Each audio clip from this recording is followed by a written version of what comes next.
Welcome to the STARS program, seniors taking active roles in society. And now, here's your host, ANITA FINLEY. Well, I've been waiting for this show. Of course, everyone knows who listens to our show, and they've listened for so many years, that we always have authors on our show, usually once a month. But this is a special author for me. Arthur Bloom is not only a great author, but he's my friend. And he wrote a wonderful book. Let me just give you a little bit about him first. Arthur Bloom is a Bostonian. He was professor of human genetics at Columbia University, and he lived in Japan, Paris, New York City, and the Smoky Mountains of Tennessee, and probably other places I don't even know about. But he and his wife, Deborah, live in Gloucester, Massachusetts, and he's a full-time writer and thinker now. So welcome to our show, Arthur. Thank you, Anita. Lovely to be here. Lovely to be with you. Yes, it is. And your new book, In My DNA, great title, short but sweet but everything. First of all, I wanted to ask you, how did you even come up with that name? Well, I want to tell you that I was kicking the title around, and our son Noah was actually the one who came up with the title. I had a very pretentious title to start with, something like Odysseus Redux, and he said, that'll never sell. and it was to reflect my wanderings around the world. But when Noah looked at the book, he said, well, let's make it rather brief. And so he came up with In My DNA, which I thought was really the basic theme of the book. Yeah, it really is, Arthur. And the book, it's the kind of a book when you first start, you know it's somebody who has lived a beautiful life, but a life of confusion in a way, because you never knew what you wanted to be or who you were. And finally now, as an older gentleman, you've got it. But you have had such a prestigious career, and I'm so impressed. So let's just start off with, first of all, you've written other books, but why did you decide to write this book about your life? And it's really an autobiography in a sense. Right. Well, my feeling was that I had, when I switched careers, that is to say, moved from medicine, evolved into this writer person, I felt as though I was trying a lot of different genres. And the first book I wrote was a book of essays on life in Paris for an expat. And that was great fun to write, but it told me that I could write a book, non-medical book, that is to say. And so I evolved from that to other things, a book of short stories, and I wrote a novel, one novel, and I found the experience really exhilarating. It drew from me a lot of spirit and a lot of excitement.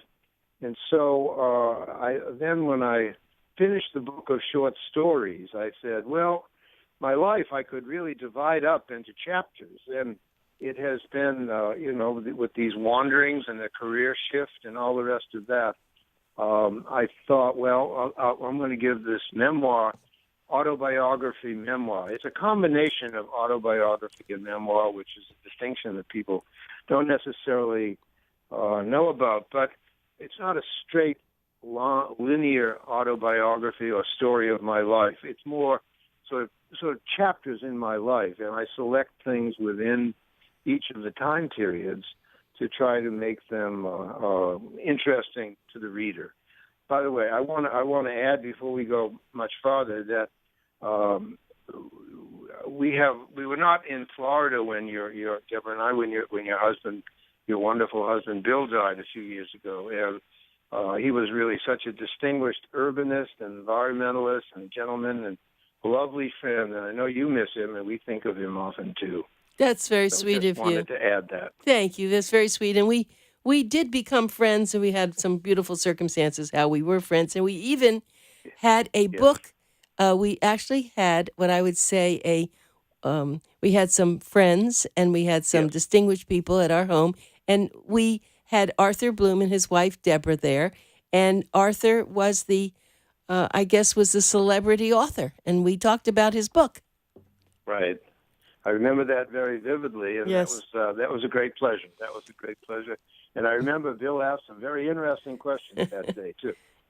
He always did. But I have to just talk about, as a reviewer of many books, I have to go pretty fast with them because I get the essence of it, and I have to go on because I have a lot of other things to do. And Sure. But with your book, and maybe it was personal because I did know you, but I started with the first chapter and I got on and I couldn't put it down. I just kept going. I said, I didn't know he did that. Oh, I didn't know that. And look, I mean, it's a wonderful book, and it doesn't have to be for someone who knows you, or it's No. really, I think everybody has this kind of a book inside them, but whether they can write as well as you, that's the difference.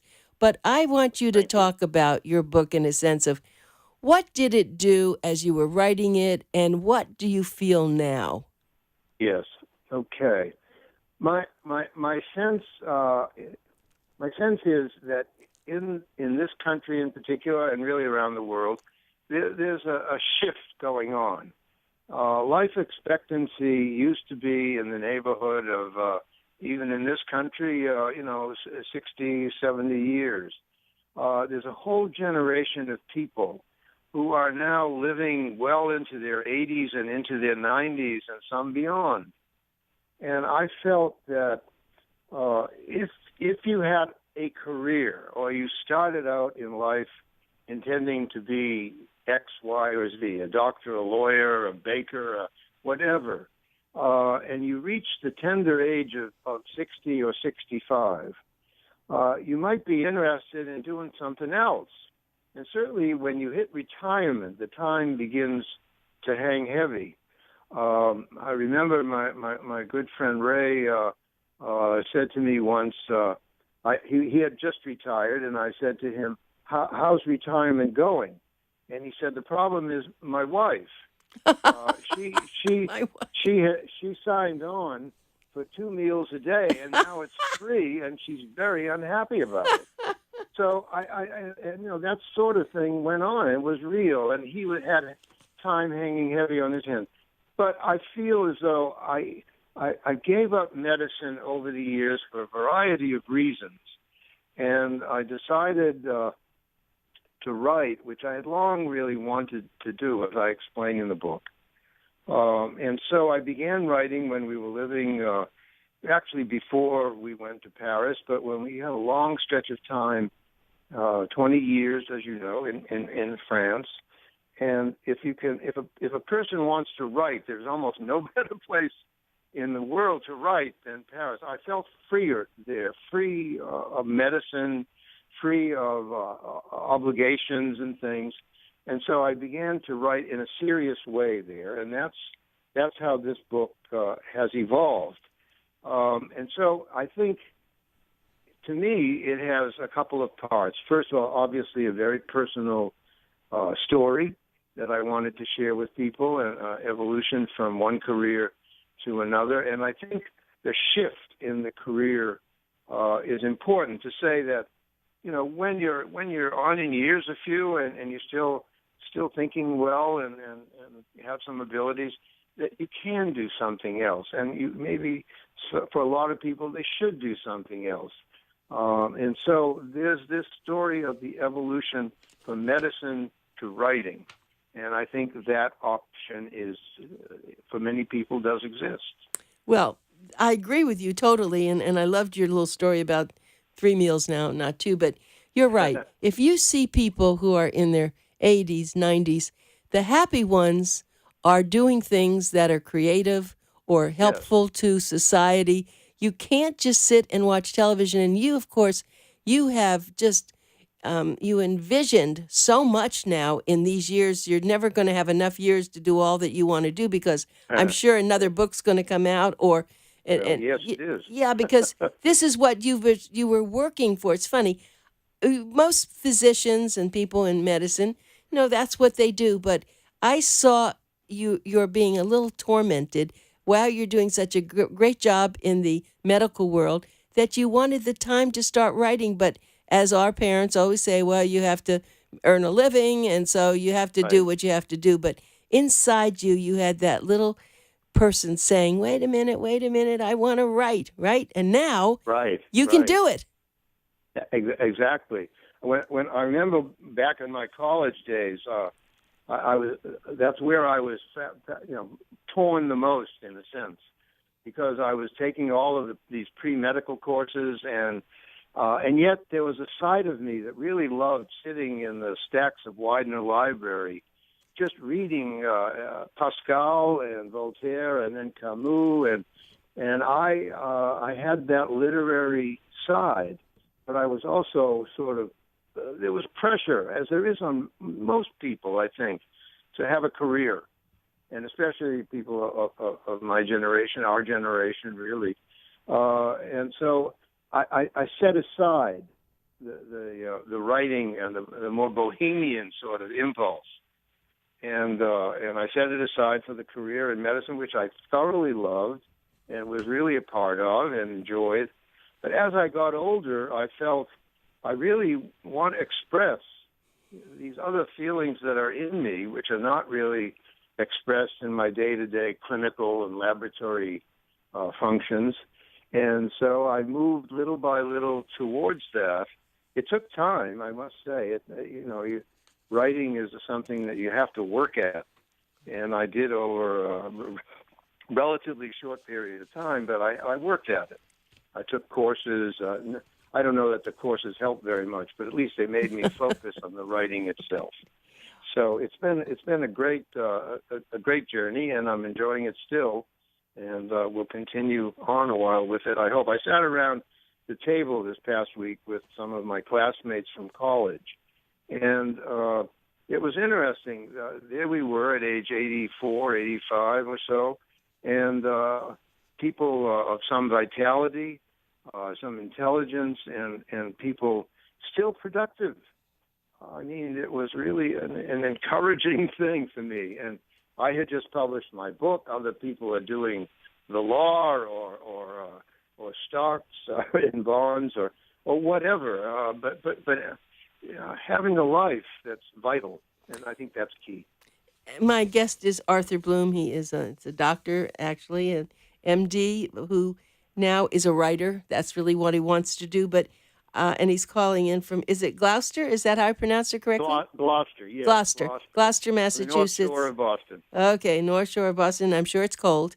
Very cold, especially at 7 in the morning. Oh my heavens. But what I wanted to say was that I was curious. You have been able to keep your friends from your youth, but really young, in elementary school and up. How are you able to do that?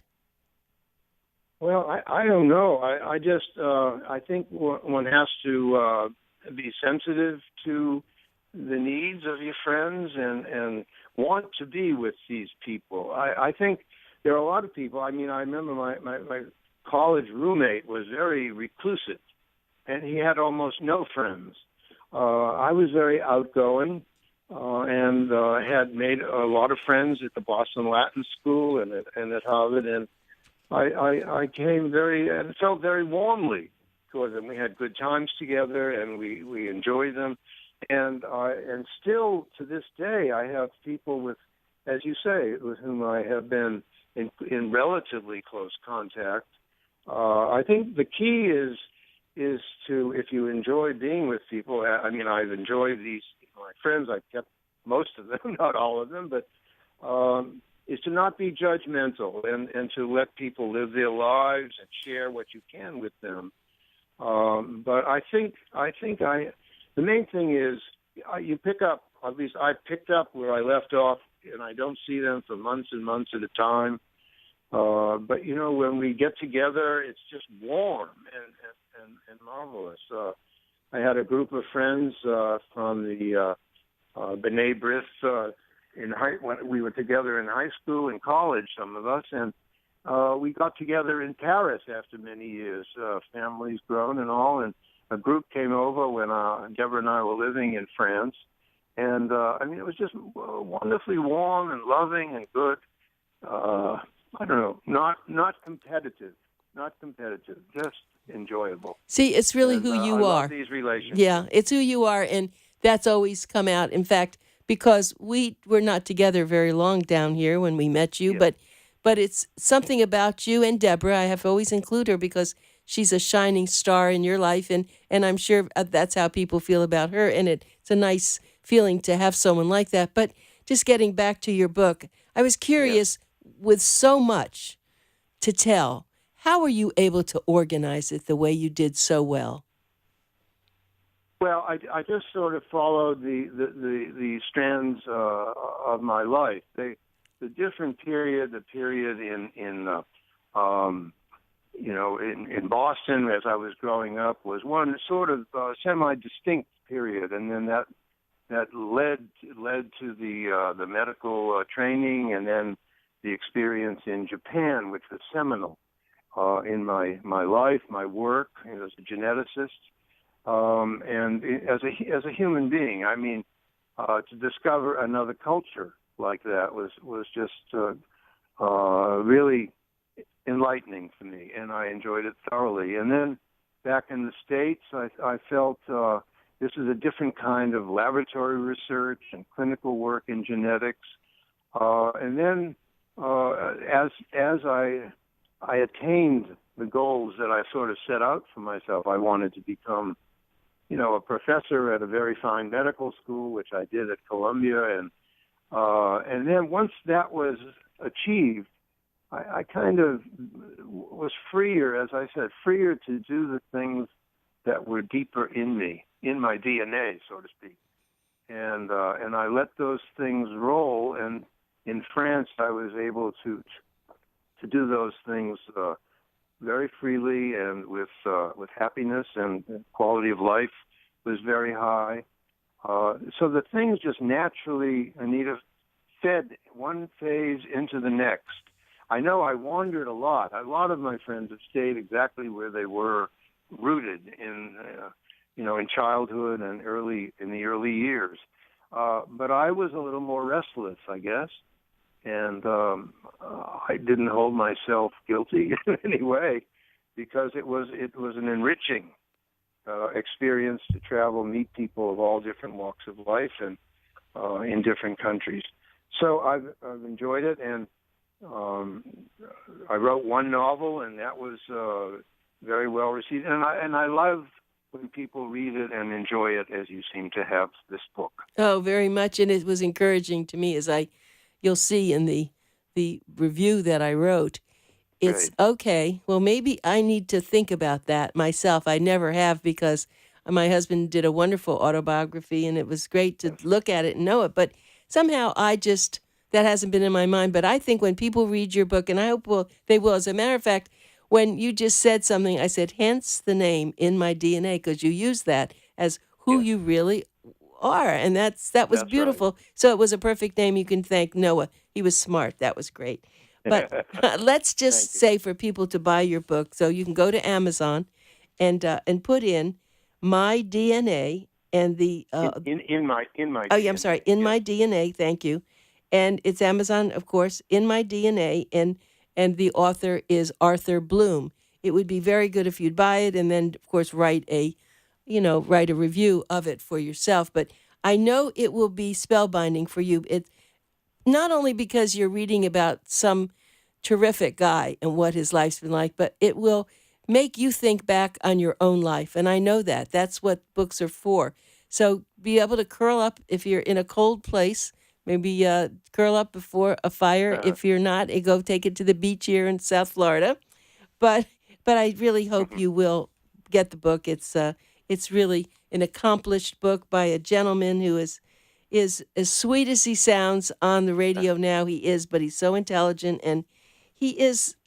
And I know the answer when I asked you, how do you keep your friends? Because they were also fortunate to have you in their life. And here you're traveling all over the world, but you always were a homebody.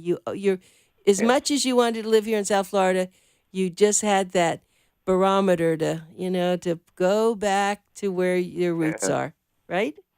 Right. Absolutely. I think the issue of place is so important in our lives, and I think one has to settle where one is content. And I've had several places where I've been content: Japan, Paris, but back here is great. Yeah, except it's Really, so really cold. splendid for me. Yeah, yeah. Cold. Arthur, you have to come down here for a little Boston bit in the area winter. is where what I know best and what I feel most. So thank you for your kind words. Yeah, well, we're going to figure out how you can come down with Deborah for at least a few bet. months in the winter. Wouldn't that be nice? And you can. Oh, that would be wonderful. Oh God, I envy you Yeah. all down Well, there. it would be Indeed. wonderful for me to have you so close and be able to, Great. have, I want to see you once a week and have a wonderful. I'll make dinner even just to get you to come down Terrific. here. But let's get back, Great. in the short time we have left with your book, In My DNA. Now you've completed something that you've wanted to do. Where Yes. do you go now? You do also. I know you write poetry. Not really much poetry. Some. I don't think it's very good, but I've been reading the poems of Donald Hall, and that's a sort of interesting. But what has happened to me now in the writing is I mentioned the first novel that Citron Sonata was the name of it, and that was published about 11 years ago, and then I went to short stories. But I've decided to look back at the first novel, and everybody writes sequels these days, but the end of that first novel was about a character named Harry Citron, who was a professor of literature who wound up dying. But before he died, he had this relationship, a wonderful relationship with a woman in France, and they had a baby. And the baby was named Lily. And when Harry died, Lily's story is waiting now to be told. So that's where I am with the writing. I think that would be a wonderful project to go after In My DNA. Well, I think that we're going to see some wonderful books coming out of you. I just feel that Well, now you feel free. I think you had to tell your story somehow. I just Yes. think it was in you, and Thank you you. had to get it Yeah. out, didn't you? Yeah, I did. There was a certain necessity there, and I felt a great relief, sort of a big sigh of contentment. Well, the one thing too that I was reading it, you were very open about your feelings. I mean, you just let it all hang out, as they say. Well, I mean, this was a lot more than it might have been. I had the book looked at by a colleague here in Gloucester, a poet, and he said, well, you have to put more of your feelings into it, because it was largely my career and where I wandered and stories of that sort. And so I began to put more in, and I think he was right. I think that has more appeal. One has to be, and I found I was able to do that, and I was greatly relieved to be able to do that. So thank you for your words on that. Right, you needed to do it. You're right. It made us know you better. It made us. Yes. It wasn't a strict autobiography. It was okay. This is who I am. But and all the things you were saying, everybody could relate to that. To say, oh yeah, I used to feel that way. Oh yeah, I didn't like this or. But it's and one thing you did say, and it's interesting, and you'll see it when you get your magazine that should be coming out this week. Next to you, I don't know if you're familiar with the name of Ken Dykewald. Ken Dykewald wrote Age Wave. Oh, okay. But he's don't know him. No, but he's someone you have to look up because his unique journey was really dedicated to improving the lives of older adults everywhere. Yes. And wonderful. so, and you'll see it. I just did a little blurb about him because you were talking about people now aging in their 80s, but they don't even know they're in their 80s. They're still where they ever were, and they're just going on. Maybe it's, maybe their bodies changed a little bit, but their brain, hopefully, is still working, and they've got so much to say and so much to do. That's right. I agree with you 100%. I know you do. That is a very important part of the continuation of life.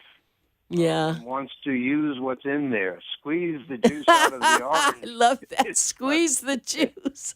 That's it. Well, I want you to Make come down sure here and squeeze my juice a little bit because I love being with you and Deborah, and I look forward to it. And I wish you great success with your book, In My DNA by Arthur Bloom. And when you get your December issue, all our listeners who I do know will, I want you to be sure to read the review and then buy the book if you will. And Arthur Bloom, we're going to have him on the radio, I'm sure, at some future time. So, Arthur, I really thank you so much for calling in, and stay warm. And my love to Deborah, and keep writing. I hope we'll get down there this winter, and we certainly will come see you. Okay. Thank you so much for calling us, Arthur. Thank you, Ronnie. Bye.